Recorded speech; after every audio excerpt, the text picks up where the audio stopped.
96, 97, 98, 99, 100.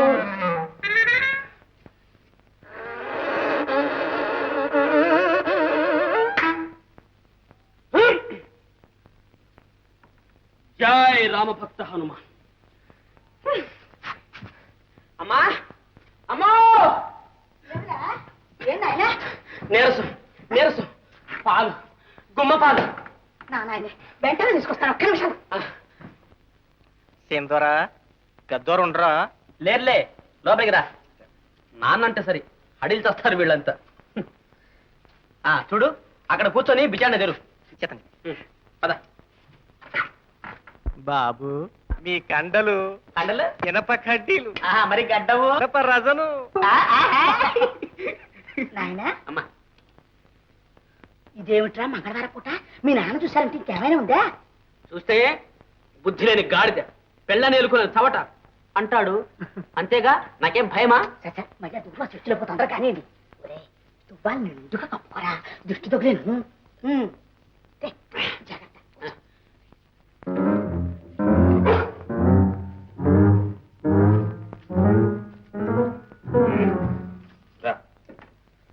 రామా కృష్ణ పరంధామ. బాబు, మంగళవారం ఎందుకు వచ్చావురా అని పెద్దయ్య గారు చంపుతారేమో. చెయ్యి అడుగుతోంది బాబు. ఒరే, నువ్వు కత్తి పట్టిన వీరుడివి, నేను కండలు పెంచిన ధీరుణ్ణి. ఇద్దరం ఉన్నావు, భయం ఎందుకు? కానివరా. ఓహో, ఇంటి అమ్మో, నాన్న నాన్న, ఎక్కడ తగలడ్డావు? ఏమిటండి ఆ పులికేకలు ఓసాయి ఓహోయని? ముద్దుగా సూరమ్మ అని పేరు పెట్టి పిలవకూడదు? ఓసిని ముద్దు ముక్కలు కాను, ఈ వయసులో నీకు బుద్ధి ఏమిటే?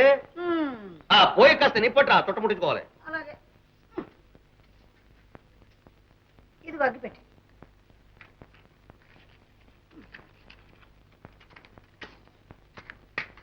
మళ్ళీ ఏమొచ్చిందండి? నీకెన్నిసార్లు చెప్పాను అగ్గిపెట్టి వదని. చుట్టముట్టించుకోబోయే మీసాలు అంటుకుంటే పోయి పొడి మీద నిప్పి చూడరా. ఓ ఓ, సరే.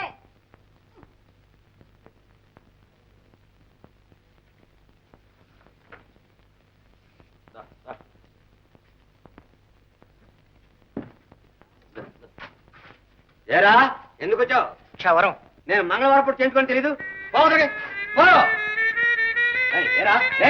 నెక్కడికి పోతున్నా ఏరా, ఓరి అంట్ల విధవా, పెళ్ళా నేలుకోలేని వాజమ్మవి, నీకు గడ్డి కూడా తక్కువైందా? లేదు నాన్న, ఎక్కువ దురద పెడుతోంది. నోర్మై, నీకు నెలలాగోసారి చేయించుకోమని ఎన్నిసార్లు చెప్పాను? వారం వారం చేయించుకోవడానికి ఇంట్లో డబ్బే మూలుతుంది అనుకున్నావా? ఏరా, మా వెధవ బుద్ధి లేకపోతే నీకైనా బుద్ధుడు కలే. ఏడు చెప్తాం, పోలే. సగమే చేశాడు నాన్న. నీ బుద్ధికి చాలే. అయ్యో అయ్యో, సగం గడ్డంతో వీధిలో తలెత్తికెలా తిరుగుతాడండి వాడు? అసలు వీడు వీధిలోకి ఎందుకు వెళ్ళాలి? ఏం ఉద్యోగమా సద్యోగమా? గుమ్మపాలు దాకి బాగా కండలు పెంచి కూర్చోన్నాక వెదవుతోటని 3 సార్లు ముట్టి సగిన ముట్టుకోదు, 5 సార్లు ఆరిపి తగిన ఆరిపోదు. రై, నలా బజార్లోకి వెళ్ళొస్తాను. నేను వెళ్ళొచ్చులాగా ఇంకొక బాగా పాలు తాగించి శుభ్రంగా సభ్యుడి స్నానం చేయించు. తెలిసిందా? తెలిసింది నాన్న. ఏమిటి తెలిసింది? పాలు తాగి శుభ్రంగా స్నానం చేయమన్నావు. వెదవా, నువ్వు కాదురా కుక్క. తీసుకో. అలాగేనండి. అయ్యో రాత, ఈ ఇంట్లో ఆ కుక్క పాట నోచుకోలేదు నా బిడ్డ. అవమానం అమ్మా, ఈ అవమానం నేను భరించలేను. నీ చేతితో ఇంత విషయం కలిపి ఈ కుక్క కాస్త పెట్టి నేను కాస్త తింటాను. పీడ విరగడైపోతుంది. అయ్యో నాయన, ఏమిట్రా మాటలు? ఒక్కగానొక్కడివి వరప్రసాదివి.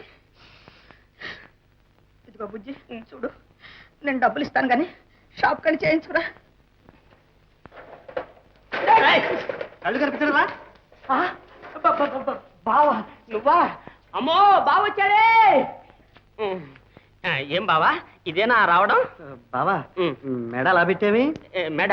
అబ్బాయి ఏం లేదు బావా, రాత్రి నిద్రలో మెండారం పట్టిందిగా. మరి ఆ చెయ్యేమిటి? చెయ్యా పిప్పి పన్ను పోటు యమ బాధ. ఏనాయనా అంతా కులాసా? మా కోడలు మీనా బాగుందా? ఎలా బాగుంటుంది చెప్పండి? మీరు ఇంత అన్యాయం చేశాక ఆ విషయం తేల్చుకోవడానికే వచ్చాను. ఏం బావా, మీ నాన్న ఎప్పుడు దిగబెట్టమన్నా? మాదే ఉంది బావా, అంతా మా నాన్న ఇష్టం. నీ భార్యని ఇంటికి తీసుకురావడానికి కూడా మీ నాన్న ఇష్టమేనా? అది కాదు విజయ్, నీకు తెలియంది ఏముంది? మీ మామయ్య చెండ చేస్తుండు కదా, అదిగో చూడు, వాడికి గడ్డం చేయించుకోవడానికి కూడా స్వతంత్రం లేదు ఇంట్లో. అవును బావా, సగం గడ్డంలో మా నాన్న. సిగ్గులేదు? ఎన్నాళ్ళు ఇలా చవట్లా బ్రతుకుతాం? బావగారు చాలా దూకుడుగా మాట్లాడుతున్నారు. పిల్లనిచ్చిన వాళ్ళు. పిల్లనిస్తే మీరేం చేసినా చూస్తూ ఊరుకోమనా? పెళ్ళి 4 ఏళ్ళయిందే, మీనా మీ గడప తొక్కింది. నిజమే విజయ్, మాకు మాత్రం కోడలు కళకళలాడుతున్న అట్టింటి తిరగాలని ఉండదు. కానీ ఆ నగలేవో. అవును, మీకు కోడల కన్నా నగల ముఖ్యం అని మేమండం లేదు బావా, మా నాన్న. ప్రతిదానికి నాన్న నాన్న. సిగ్గులేదో అట్లా మాట్లాడడానికి? మీనా మెడలో తాళి కట్టింది నువ్వు, మీనాన్ని ఇక్కడికి తీసుకురావాల్సిన బాధ్యత నీది. ఇదిగో ఆఖరి మాటగా చెబుతున్నాను, వారం రోజుల్లోగా ఇక్కడికి తీసుకొచ్చావా సరే, లేకపోతే నా తలగా చూపిస్తాను. ఏ మాట్లాడరా? ఏం మాట్లాడు? నేను చెప్పినట్లు చేయకపోయావా నీ చర్మం వచ్చేస్తాను. జాగ్రత్త. ఏమిటే ఈ తుఫాను? నాన్నలాగా పెద్ద మీసమన్నా పెంచలేదు, బావకి ఇంత రోషం పెరిగిందేమే? వాళ్ళ క్షోభ వాళ్ళది. ఇన్నాళ్ళు పిల్లిలా వచ్చి పిల్లిలా పోయేవాడు, ఇవాళ రావడం పులే పోవడం పులే. వాళ్ళు మాత్రం ఎంతకాలం ఓర్చుకుంటారా? చూశారు వాళ్ళకి విసుకెత్తిందిరా బుజ్జి. మీనా ఊసెత్తితే నాన్నదంతాడు, ఊరుకుంటే బావదంతాడు. ఎలా తచ్చేది, ఎలా తచ్చేది? ఏమిట్రా నాయన, ఒక్కగానొక్కడివి వరప్రసాదివి. ఇదిగో చూడు. మా అమ్మ మంచిది, భలే ఉపాయం, భలే ఉపాయం. అమ్మ బాబోయ్, చాటుగా వెళ్ళొస్తున్నాను సంగతి తెలిస్తే నాన్న చంపాడు. మీ నాన్నకు తెలియనిస్తానట్రా వెర్రినాగన్న. ఇదిగో చూడు. నీకు ఫిట్ వస్తుందిగా. మా అమ్మ మంచిది, మా అమ్మ బుజ్జమ్మ. పో త్వరగా వెళ్ళి గట్టం గీసుకొచ్చా, తలని నీళ్ళు పోస్తాను.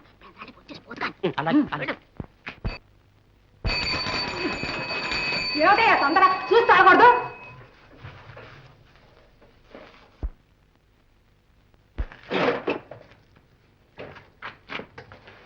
ఎవరు? ఎవరా సాక్షాత్కరిస్తుంది? నేను మావయ్య, బుజ్జిని. బుజ్జే, మా అల్లుడు బుజ్జే.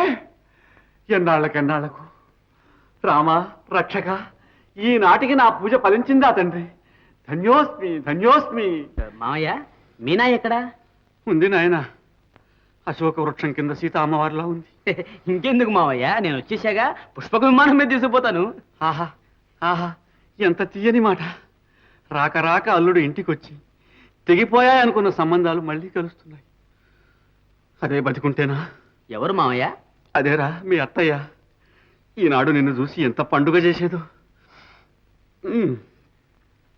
బుజ్జి, ఎంత మారిపోయావురా.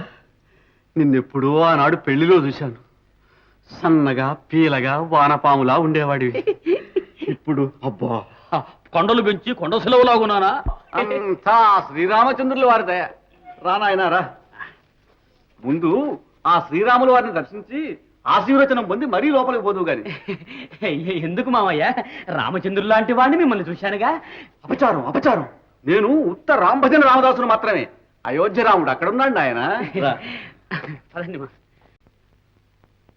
మీనా,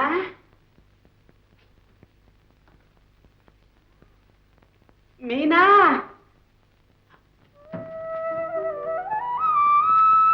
నేను మీనా, నీ బుజ్జిని.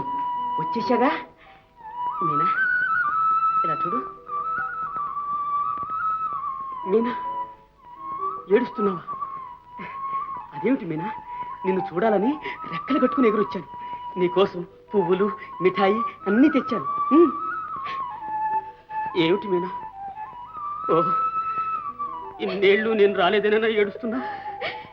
కాదు, ఈనాటికైనా మీకు నా మీద దయ కలిగింది కదా అని ఆనందం. ఆనందమా?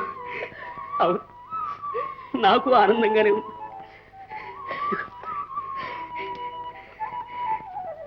మిఠాయి